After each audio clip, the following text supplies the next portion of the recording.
Hello friends, welcome to my channel cooking and beyond by இந்தோஜி. இன்றைக்கி நான் வந்து பூண்டு தொக்கு பண்ணுறேன். அது எப்படின்னா, ஃபஸ்ட்டு நான் பூண்டெல்லாம் இந்த மாதிரி 2 கப்பில் பூண்டு வச்சுருந்தேன். அதை நல்லா வதக்கிட்டு இந்த மாதிரி நல்லா இது மாதிரி குறை அரைச்சி வச்சுருக்கேன்.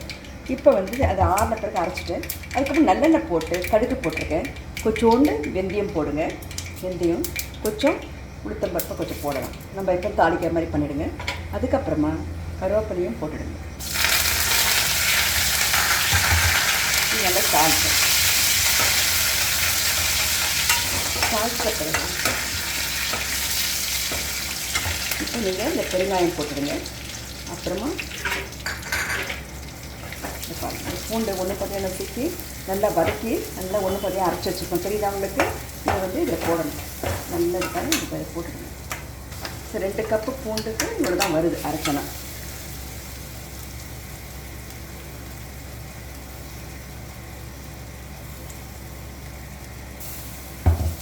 நல்லா வதக்கிடுங்க. நல்லா வதக்கணும். ஏற்கனவே வதக்கிருக்கோம், பட் இருந்தாலும் நம்ம இன்னும் கொஞ்சம் வதக்கணும். கொஞ்சம் எண்ணெய் கூட பீஸெல்லாம் நீங்கள் ஆட் பண்ணிக்கலாம். இந்த தொக்கு ஊறுகாலாம் கொஞ்சம் எண்ணெய் போட்டால் தான் நல்லாயிருக்கும். நல்லா வதக்கிடுங்க. அப்போ வந்து இதுக்கு வேண்டிய மிளகாத்தூளும் மஞ்சள் பொடியும் நான் போட்டு ரெடியாக வச்சுருக்கேன். அதுக்கப்புறமா இதுக்கு வேண்டிய சால்ட் போட்டிருக்கேன்.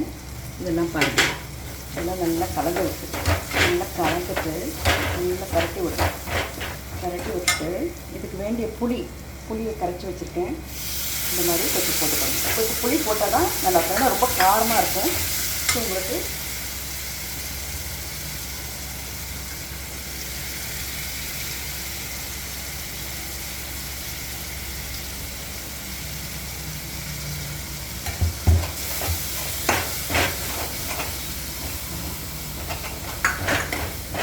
சின்ன தீயில் வச்சுக்கோங்க. மிக்சியில் இருக்கிறதா க்ளீனாக எடுத்துட்டு நல்லா இது மாதிரி விட்டுருங்க. அப்புறம் அதுக்கு வேண்டிய அந்த கடுகு வெந்தயம் நம்ம வறுத்து அரைச்சி வச்சுருக்கோங்களா, ஊறுகாய்லாம் வச்சுப்போம், அது மாதிரி இதையும் ஆட் பண்ணிவிடுங்க. ஆட் பண்ணிவிட்டு அதுக்கப்புறமா பாருங்கள் நல்லா மேலே பிரிஞ்சு வரும்.